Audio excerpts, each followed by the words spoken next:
건건이마다 다 그걸 한다는 게, 이게 왜냐면 약간 양면이 있는 거잖아요. AI라는 게 한쪽으로는 기대, 한쪽은 우려, 뭐 한쪽은 희망, 한쪽은 위험. 그래서 이 윤리가 중요하다고 느껴지는데, 그렇다 보면 그래도 뭐 꼭 우리나라뿐만 아니라 전 세계적으로 적어도 요거만큼은 표현으로 하면 국룰이다, 이거는 공통룰이다라고 하는, 뭐 제가 무슨 3대 원칙 이런 얘기 들은 것 같거든요. 그거는 이 사장님 얘기 주시면 좋을 것 같아요. 로봇 사무칙 얘기하시는 것 같아요. 예. 네, 로봇 사무칙이 최초의 가장 유명한 인공지능 윤리 가이드라인이죠. 1942년도에 아이작 아시모프라고 하는 SF 유명한 작가가 80년 전에? 네, 본인의 책에서 발표한 내용인데, 원칙인데, 저 되게 대단하다고 생각합니다. 80년 전에? 네, 그런 생각을 어떻게 했을까도 되게 대단하고요. 네. 이분이 이제 그 본인의 책에서 로봇 사무칙을 만들었어요. 로봇 1원칙은 로봇은 인간에게 피해를 끼치면 안 되며 위험에 처한 인간은 반드시 도와줘야 된다. 인간이 우선이다. 네. 2원칙은 로봇은 절대로 인간의 명령에 복종해야 된다. 네. 그리고 3원칙은 로봇은 자기 자신을 보호해야만 한다.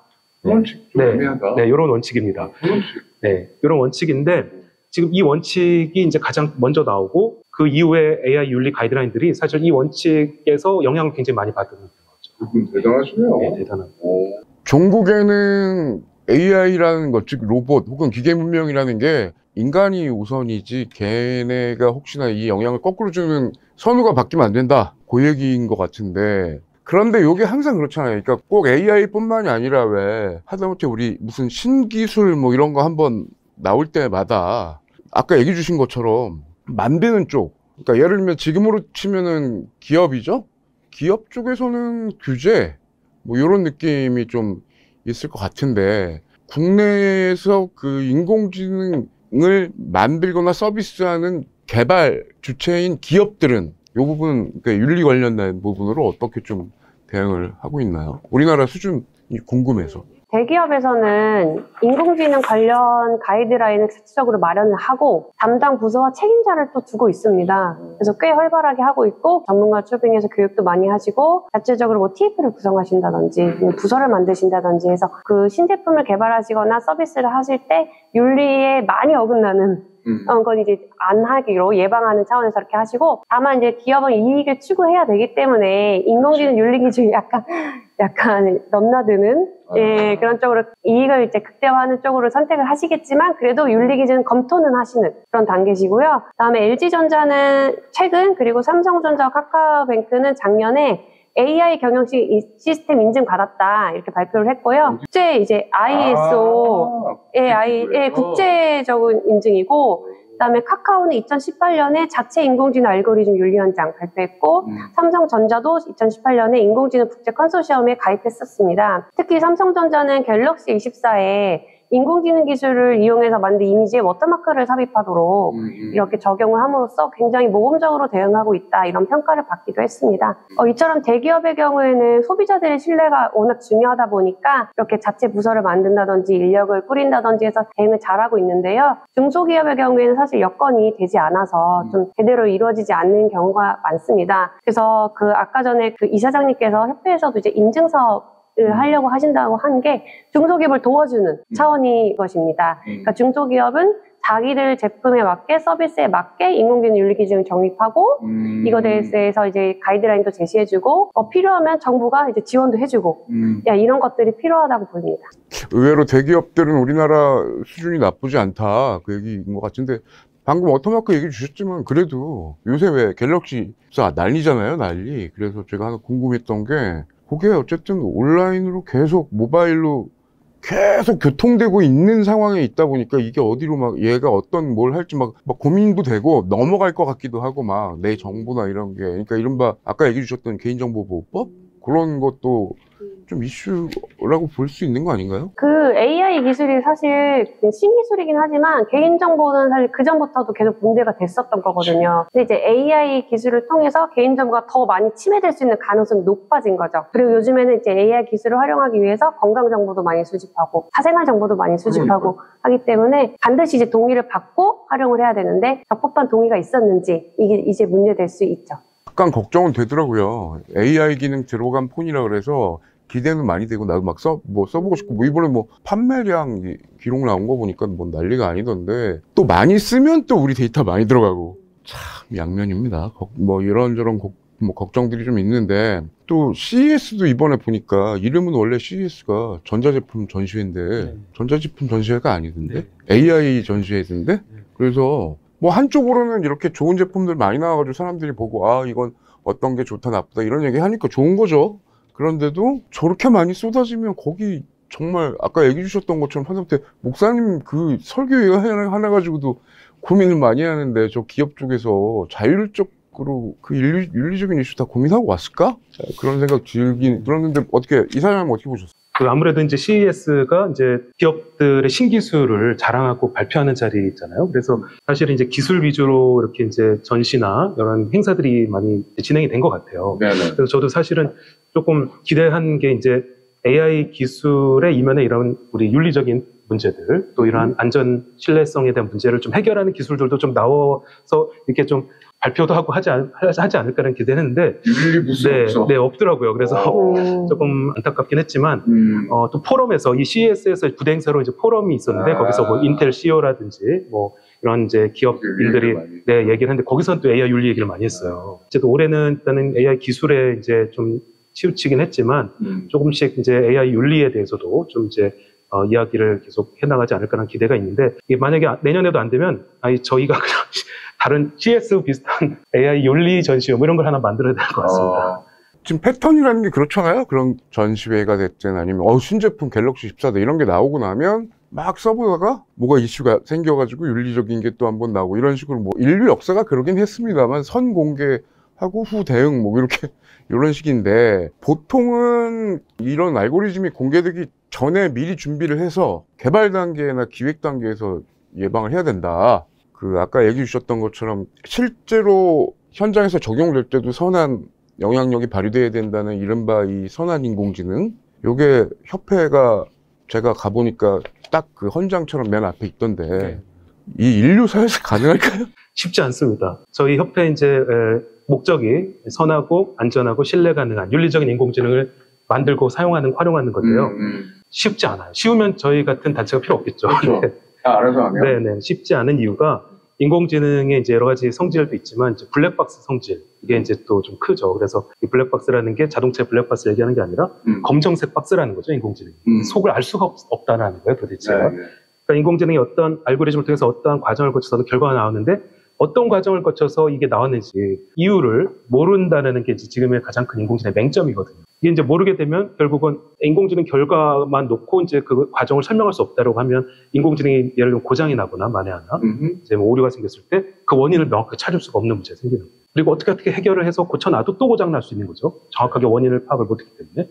그러면 결국 이런 상황으로 인공지능을 우리가 개발하고 사용하다 보면은 결국 인공지능 인간이 명확하게 통제할 수 없는 이러한 상황이 될 수도 있는 거죠. 지금 인공지능을 우리가 안전하게 신뢰할 수 있는 인공지능을 만들고 또 윤리적으로 문제가 없는 인공지능을 만들고 활용하는 게 사실은 이제 이런 것들이 좀 같이 해결해 가면서 이제 이루어져야 된다라는 건데 이게 쉽지가 않습니다. 똑똑하다와 선하다는 다른 개념인 거죠?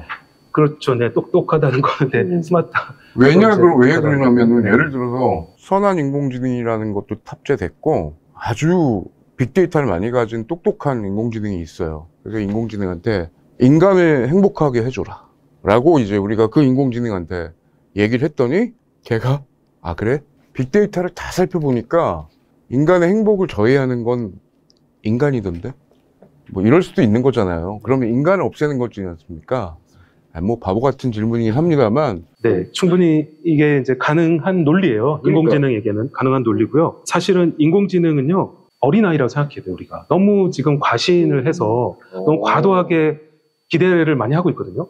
이게 이제 인공지능을 우리가 SF 영화에 나오는 인공지능을 자꾸 생각하다 보니까 그런데 아직 그렇게 높은 수준의 완벽한 인공지능은 지금 없습니다. 지금 완전 인공지능 기술 초창기라서 인공지능에게 너무나 완벽한 거를 우리가 기대하고 그 기대 수준에서 사용하면 안 된다는 거죠. 예를 들면 지금 이렇게 말씀하신 것처럼 인공지능에게 단순히 인간을 행복하게 해줘라 이렇게 명령어를 치면은 이런 오류를 범할 수 있는 거예요. 그럼 어떻게 해야 되느냐? 어린아이로 생각해 보세요. 그럼 어린아이한테 아빠를 행복하게 해줘라 이렇게 얘기하면은 얘가 어떻게 할 줄 모르잖아요. 자세하게 아주 세밀하게 디테일하게 이런 건 하고 이렇게 하면 안 되고 이런 건 왜 하면 안 되고 이런 건 왜 하면 되는지를 자세하게 알려주고 프롬프팅해서 설명해주고 입력해서 학습시켜서 그래서 이제 결과를 얻어도 오류가 생기고 불완전할 수 있는데 그렇지 않고 그냥 너무 과도하게 믿고 얘한테 인공지능에 다 맡겨서 질문을 하거나 명령어를 입력하면 이런 오류가 생길 수가 있어요. 지금 맹신 수준을 넘어서 마치 뭐든지 다 해결할 것처럼 생각하고 있잖아요. 다들. 지금 만병통치약처럼 되고 있는데요. 아직 거기까지 가려면 굉장히 좀 더 시간도 필요하고요. 네, 지금은 어린아이 수준이라 이렇게 봐야 되고 너무 과신해서도 안 되고 인공지능을 어린아이처럼 이렇게 정말 세밀하게 디테일하게 다 인간이 케어해주고 만들어가야 돼요. 이게 지금 우리가 피상적으로 느끼는 AI에 대한 개념이 아니라 AI가 진짜 뭔지 어떤 상황인지 이런 가르치는 게 중요하고 교육을 서로 해서 공유하는 게 중요한데 리터러시라는 표현을 많이 쓰잖아요. 활용 능력이나 이해 능력 같은 거.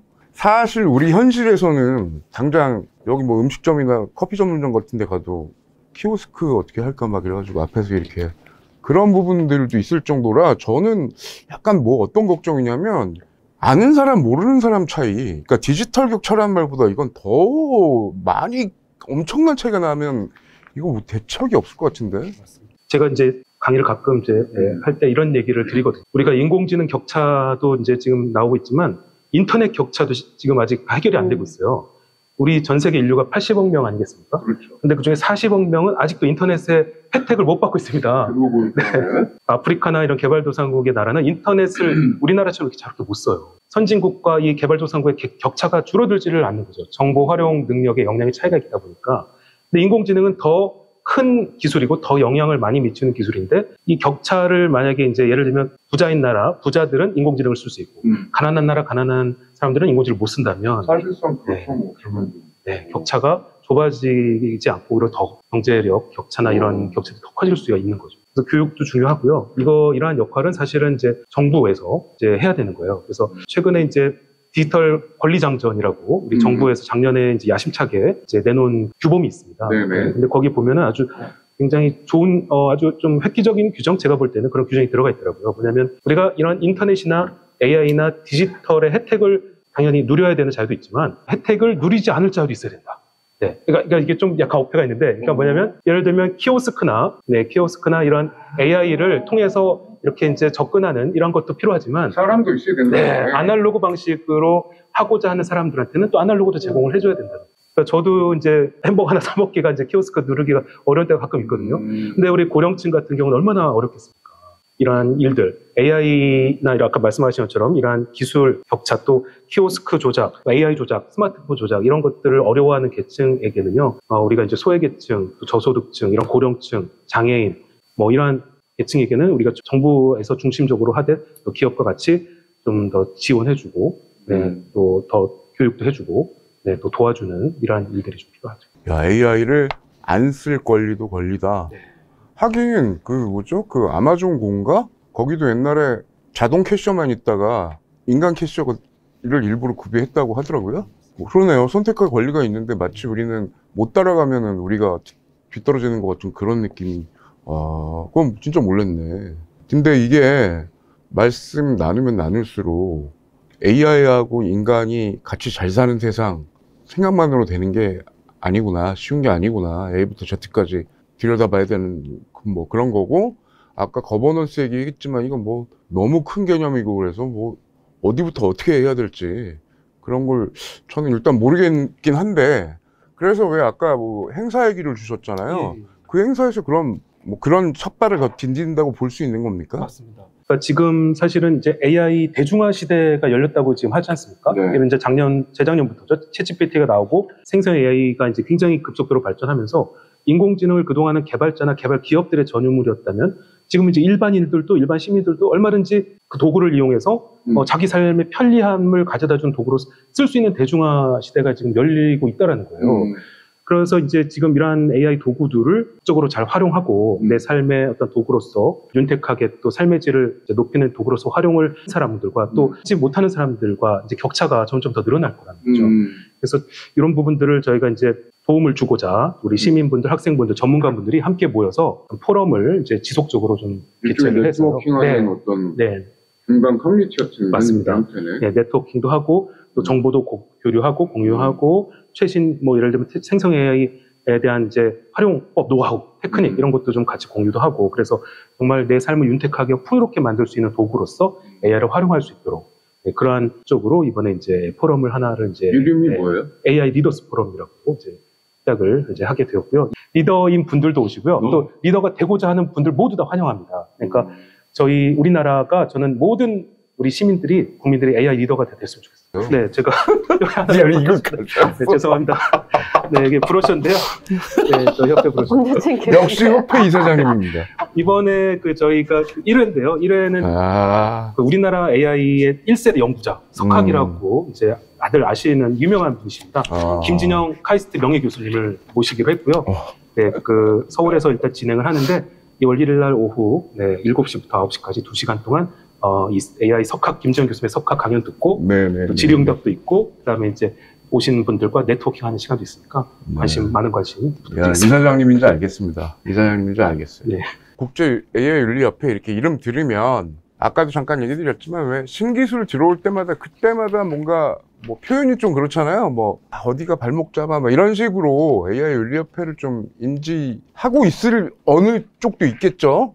나 신제품인데 아까 말씀드린 것처럼 뭐 귀찮게 하고 이런 거 아니야? 뭐 이렇게 얘기를 하면서 얼핏 피상적으로 알고 있었던 그런 데들도 있었을 텐데 오늘 말씀 들어보면 뭐 하시는 일도 많고 특히나 교육 격차나 네트워킹 사람들한테 요거 어린아이 얘기도 해주신 게 되게 전 기억에 남고요. 근데 앞으로도 그럼에도 불구하고 뭐든지 신구, 찬반, 의견 갈리고 부딪히고 하실 일 되게 많을 것 같은데 뭐 이 얘기를 다 어떻게 듣겠어요. 그래서 그냥 요 얼마간 좀 생각하고 계신 주요 활동 뭐 각자 뭐 얘기 주시면 좋을 것 같아요. 일단은 인공지능 관련 법률이 지금 뭐 통과된 것도 있고 앞으로 정비될 것들도 있고 또 새롭게 이슈가 될 것도 있지 않습니까? 이제 저희 협회는 시민이 중심이 돼서 그러니까 국민의 입장에서 더 바라볼 수 있는 그런 협회라는 특징이 있습니다. 그래서 국민의 입장에서 AI가 이제 실생활에 깊숙이 들어왔을 때 이것을 법적으로 문제가 있다면 어떻게 풀을지